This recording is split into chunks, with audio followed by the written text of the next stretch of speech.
Hay historias en la industria automotriz que parecen sacadas de una película. Historias donde se mezclan la ambición desmedida, los gigantes corporativos, los tribunales y el dinero sucio. Historias donde alguien apuesta todo por revivir un nombre que el mundo ya había olvidado y donde todo termina de la peor manera posible. La historia del Studebaker XV es exactamente eso. Un vehículo que nunca llegó a las calles, que enfrentó una demanda de General Motors y cuyo creador terminó arrestado por un esquema de fraude que involucró a miles de personas y más de $300 millones. Todo comenzó mucho antes de que existiera cualquier SUV. Todo comenzó con una compañía que construía carros jalados por caballos. Studebaker no nació en una fábrica moderna ni en una sala de juntas iluminada con pantallas. Nació en un taller. En 1852, los hermanos Studebaker comenzaron fabricando carretas en South Bend, Indiana. En ese entonces, el transporte dependía de los caballos, y ellos sabían cómo construir los vehículos que los caballos jalaban. Con el tiempo, ese negocio creció. La familia Studebaker se convirtió en uno de los fabricantes de carruajes más importantes de Estados Unidos. Cuando llegaron los automóviles, no se quedaron atrás. Hicieron la transición, adaptaron su negocio, y siguieron adelante. Durante décadas, Studebaker fue una marca real, con presencia en las calles americanas, con modelos que la gente reconocía y compraba. Pero las décadas pasan. Los mercados cambian. Y las empresas que no logran adaptarse a tiempo terminan desapareciendo. Para mediados del siglo XX, Studebaker estaba perdiendo terreno frente a los grandes. Ford, General Motors y Chrysler dominaban el mercado de una manera que las marcas más pequeñas simplemente no podían igualar. Las ventas bajaron. Las plantas cerraron. Y en 1966, Studebaker detuvo la producción de automóviles para siempre. O al menos, eso fue lo que pareció en ese momento. Antes de cerrar sus puertas, Studebaker dejó algo pendiente. Algo que no encajaba con la imagen de una empresa en declive. En sus últimos años de producción, la compañía había lanzado un coupé que llamó la atención de inmediato. Se llamaba Avanti y era diferente a todo lo que Studebaker había construido antes. Las líneas eran atrevidas. La forma era moderna. El diseño rompía con la estética conservadora que definía a la mayoría de los autos americanos de esa época. No todo el mundo lo amó desde el principio, pero nadie podía ignorarlo. El Avanti tenía algo que pocos autos lograban tener: presencia. El problema fue el tiempo. El Avanti llegó demasiado tarde. Studebaker ya estaba en caída libre cuando el coupé salió al mercado y la producción fue corta.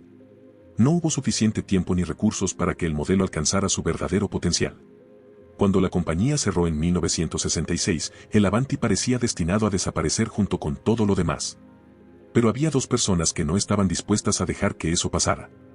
Nathan Altman y Leo Newman eran distribuidores de Studebaker. Habían vendido los autos de la marca durante años, conocían a sus clientes y sabían que el Avanti tenía seguidores reales. Gente que amaba ese coupé y que no quería verlo morir. Así que tomaron una decisión que muy pocos habrían considerado en ese momento. Compraron las herramientas de producción.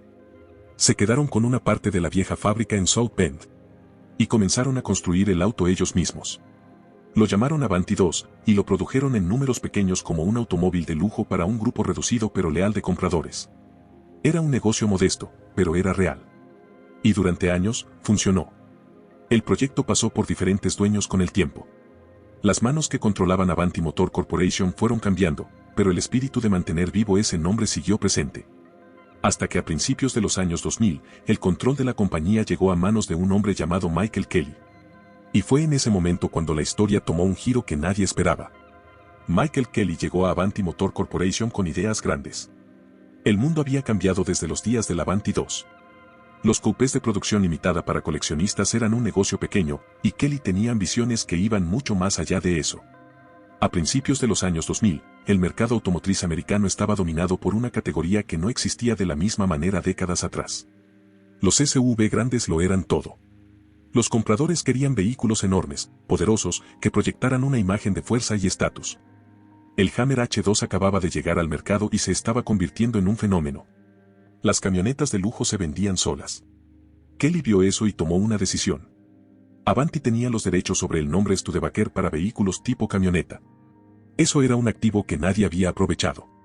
Un nombre con historia, con décadas de presencia en la cultura americana, disponible para ser usado en un vehículo completamente nuevo. Kelly decidió que ese era el camino. No más coupés de nicho. No más producción limitada para coleccionistas nostálgicos. El futuro de Avanti sería un SUV. Y no cualquier SUV. Algo grande. Algo agresivo. Algo que compitiera directamente con los vehículos más imponentes del mercado. Así nació el Studebaker XUV. Las siglas significaban Extreme Utility Vehicle y el nombre decía exactamente lo que Kelly quería comunicar. Este no era un vehículo para la ciudad. Era una declaración. La base del XUV era el chasis de una Ford Super Duty de los años modelo 2003 y 2004. Eso significaba que desde el principio, el proyecto tenía una base mecánica seria. No era un prototipo improvisado construido sobre promesas. Era un vehículo real, construido sobre una plataforma probada, diseñado para competir en el segmento más demandante del mercado. Las dimensiones del XUV no dejaban lugar a dudas sobre las intenciones de Kelly. La distancia entre ejes medía 134 pulgadas. La longitud total llegaba a 216 pulgadas. El ancho era de 84.5 pulgadas y la altura de 85.5 pulgadas. El peso rondaba las 6.000 libras. En términos simples, esto era un vehículo enorme, comparable en tamaño y presencia a los SUV más grandes que existían en ese momento. Un vehículo de ese tamaño necesitaba motores a la altura. Y Kelly no escatimó en ese aspecto. El Studebaker XUV ofrecería dos opciones de motor, ambas de Ford. La primera era un V10 de 6.8 litros capaz de producir 310 caballos de fuerza. La segunda era un V8 Diesel Power Stroke de 6.0 litros con 325 caballos de fuerza. Y como si eso no fuera suficiente, también se hablaba de una versión con el quinto 10 sobrealimentado que llegaría a 425 caballos de fuerza. La transmisión sería automática de 5 velocidades. El XUV estaba construido para moverse con autoridad. Pero la potencia era solo una parte de la historia. El precio era otra. El Studebaker XUV arrancaba en aproximadamente $75.000. Ajustado a valores actuales, eso equivale a cerca de $135.000. No era un vehículo para cualquiera. Era un producto de lujo, posicionado en el extremo superior del mercado, y pensado para compradores que querían algo exclusivo. Para justificar ese precio, el XUV venía equipado de una manera que pocos vehículos de su época podían igualar. Los compradores podían personalizar casi todo. Colores exteriores, materiales interiores, diseño de los asientos, tipo de alfombra, acabados en madera. Cada unidad podía configurarse según los gustos del propietario. El interior incluía un cambiador de sede integrado en el tablero, vidrios con tinte solar y una larga lista de detalles de lujo. Los sistemas de seguridad cubrían frenos antibloqueo, bolsas de aire para los ocupantes delanteros, vigas de intrusión lateral y sensores de reversa. Luego venían las ideas más inusuales. El XUV tenía puertas traseras laterales de tipo corredizo, similar a las de una minivan. En un vehículo de aspecto tan agresivo, eso era un detalle que nadie esperaba. Y había algo más. El XUV tenía una sección del techo trasero que se retraía, dejando la parte posterior del vehículo abierta hacia arriba. Era una idea inspirada directamente en el Studebaker Wagonaire de los años 60, un modelo que había tenido exactamente esa misma función décadas antes. Kelly estaba conectando el pasado con el presente de una manera que tenía sentido narrativo. Un guiño a la historia de la marca, integrado en un vehículo pensado para el futuro. El Studebaker XUV se presentó públicamente por primera vez en el Auto Show de Chicago de 2003. Era el escenario perfecto. Una de las exposiciones automotrices más importantes de Estados Unidos, con medios de comunicación, compradores potenciales y toda la industria prestando atención. Kelly había preparado el lanzamiento con cuidado. El nombre Studebaker tenía peso histórico. El vehículo tenía dimensiones imponentes. El precio lo colocaba en una categoría de exclusividad real. Todo indicaba que el XUV generaría conversación. Y la generó. Pero no exactamente de la manera que Kelly esperaba. Casi desde el momento en que el XUV apareció en el piso de exhibición, las comparaciones comenzaron. La forma del vehículo, su silueta cuadrada, su presencia visual general, recordaba demasiado a algo que ya existía en el mercado. Recordaba al Hammer H2. General Motors lo notó. Y General Motors actuó. La demanda fue directa.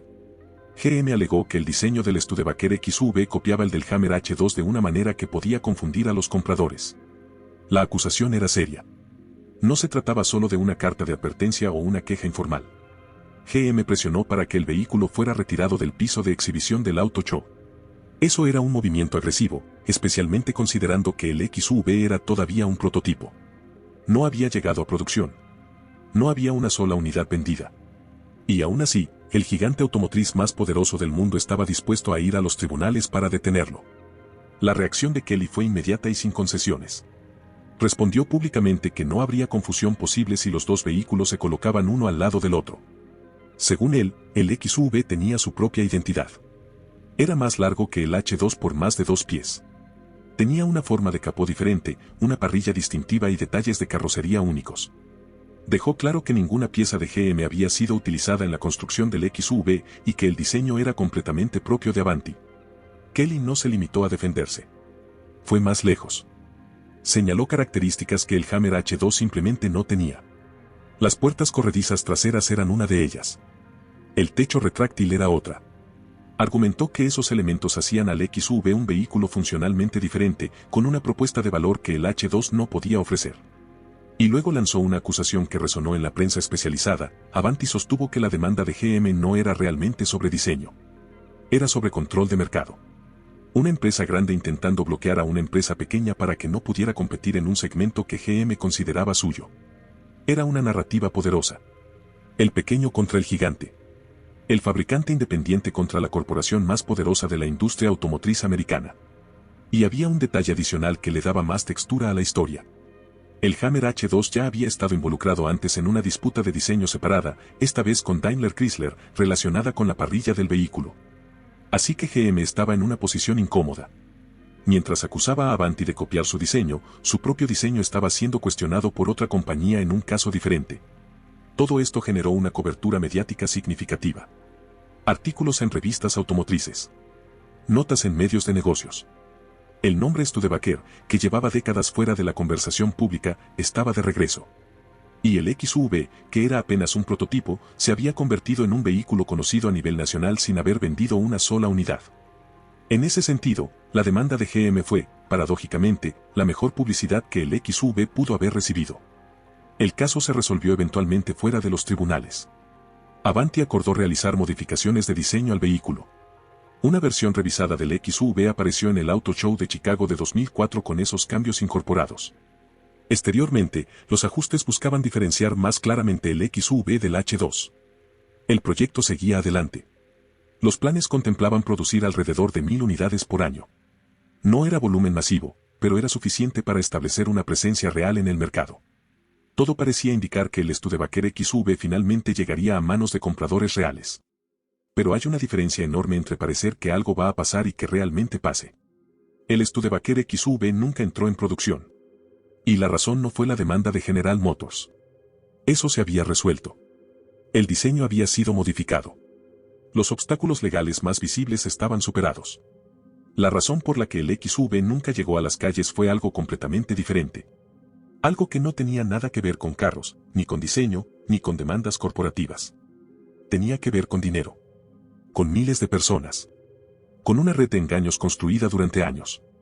Con uno de los esquemas de fraude más grandes que habían involucrado a la industria automotriz en ese periodo.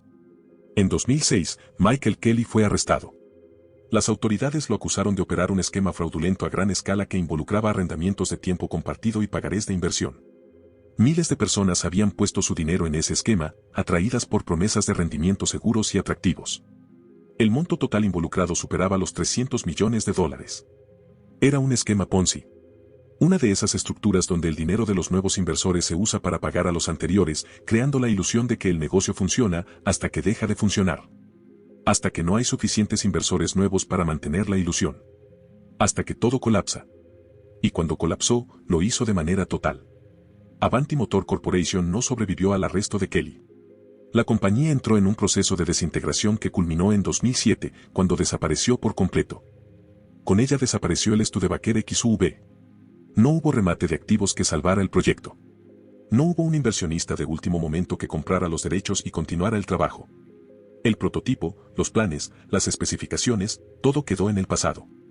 El vehículo que había causado tanto ruido, que había enfrentado a una empresa pequeña contra General Motors, que había generado cobertura nacional, nunca existió más allá de un par de prototipos en una sala de exposiciones. Para entender completamente lo que pasó con el Studebaker XUV, hay que entender lo que significa construir un vehículo nuevo desde cero. No es un proceso simple. No es cuestión de tener una buena idea y encontrar a alguien que la fabrique. Requiere capital enorme, infraestructura de producción, redes de distribución, certificaciones de seguridad, cadenas de suministro establecidas y tiempo. Mucho tiempo. Las grandes marcas invierten miles de millones de dólares y años de desarrollo antes de que un modelo nuevo llegue al mercado. Avanti Motor Corporation no era una gran marca. Era una compañía pequeña, con historia pero sin los recursos de Ford, GM o Chrysler. Kelly había logrado construir prototipos impresionantes. Había generado cobertura mediática real. Había sobrevivido a una demanda de General Motors. Pero todo eso requería dinero, y el dinero que Kelly usaba no era limpio. Era el dinero de inversores que habían sido engañados. Cada dólar que se gastó en el desarrollo del XUV, en los prototipos, en las presentaciones del Auto Show, en los equipos de diseño y en los abogados que defendieron a Avanti contra GM, venía de un esquema que estaba condenado a colapsar. Eso hace que la historia del XUV sea más oscura de lo que parece a primera vista. No es solo la historia de un vehículo ambicioso que no logró llegar al mercado. Es la historia de un vehículo construido sobre dinero robado. Cada detalle de lujo que se mencionaba en los materiales promocionales, cada especificación técnica impresionante, cada aparición en una sala de exposiciones, todo tenía un costo humano real. Detrás de cada dólar había una persona que creyó en una promesa que nunca se cumpliría. Y eso cambia la manera de ver el proyecto completo. La demanda de GM de repente parece menos importante. El debate sobre si el XUV copiaba o no al H2 se convierte en un detalle menor.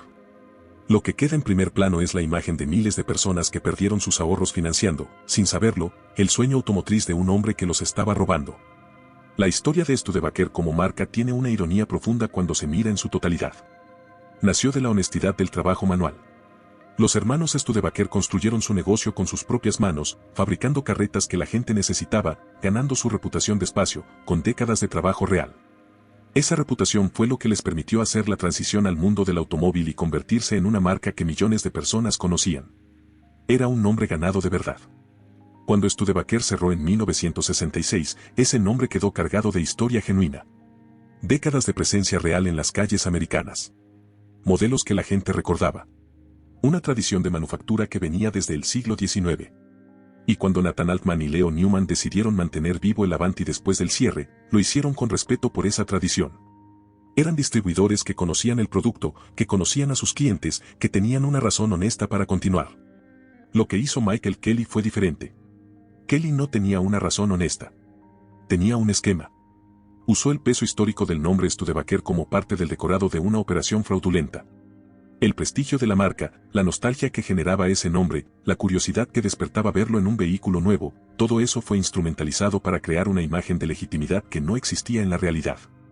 En ese sentido, el Studebaker XUV es un símbolo de algo que va más allá de la industria automotriz. Es el símbolo de lo que ocurre cuando la ambición no tiene límites éticos. Cuando el deseo de construir algo grande se desconecta completamente de la obligación de ser honesto con las personas que confían en ti. El vehículo era real en el sentido de que existían prototipos físicos. Pero todo lo que lo rodeaba era una ilusión construida con dinero ajeno. Al final, el Studebaker XUV no dejó nada detrás. Ningún modelo de producción. Ningún propietario satisfecho. Ninguna presencia en las calles. Solo 2 prototipos que aparecieron en salones de exposición, causaron ruido durante un par de años, y luego desaparecieron junto con la compañía que los había creado. Es el tipo de final que deja una sensación extraña, porque el vehículo en sí mismo no era necesariamente una mala idea. Un SUV enorme basado en un chasis Ford Super Duty, con motores poderosos, personalización de lujo y un nombre histórico en la parrilla. En el contexto del mercado automotriz de principios de los años 2000, eso no era un concepto absurdo. Había compradores para ese tipo de producto. El precio era alto, pero había personas dispuestas a pagarlo. El problema nunca fue el vehículo. El problema fue la persona que estaba detrás de él. Hay algo que la historia del Studebaker XUV comparte con otros intentos de revivir marcas automotrices del pasado. El nombre tiene valor. La nostalgia es real. La curiosidad que genera ver un logo histórico en un vehículo nuevo es genuina. Pero el nombre solo es tan fuerte como la operación que lo sostiene. Un nombre histórico no puede compensar la ausencia de capital real, de infraestructura honesta, de una base sólida sobre la cual construir. El Packard 12 de 1999 intentó algo parecido. Diferentes circunstancias, diferente escala, pero la misma idea central, tomar un nombre que el tiempo había convertido en leyenda y usarlo como punto de partida para algo nuevo. Casi nunca funciona de la manera que sus creadores esperan. Porque los nombres del pasado cargan con el peso de lo que fueron, y ese peso es difícil de sostener cuando lo que hay debajo no está a la altura. Studebaker comenzó con hermanos que construían carretas con sus manos.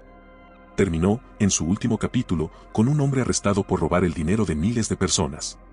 Entre esos dos puntos hay más de un siglo de historia americana, de innovación real, de trabajo honesto. Eso no lo borra nadie. Pero el Studebaker XV quedará como el recordatorio de lo que ocurre cuando alguien decide que un nombre legendario es suficiente para cubrir lo que hay debajo. No lo es. Nunca lo es.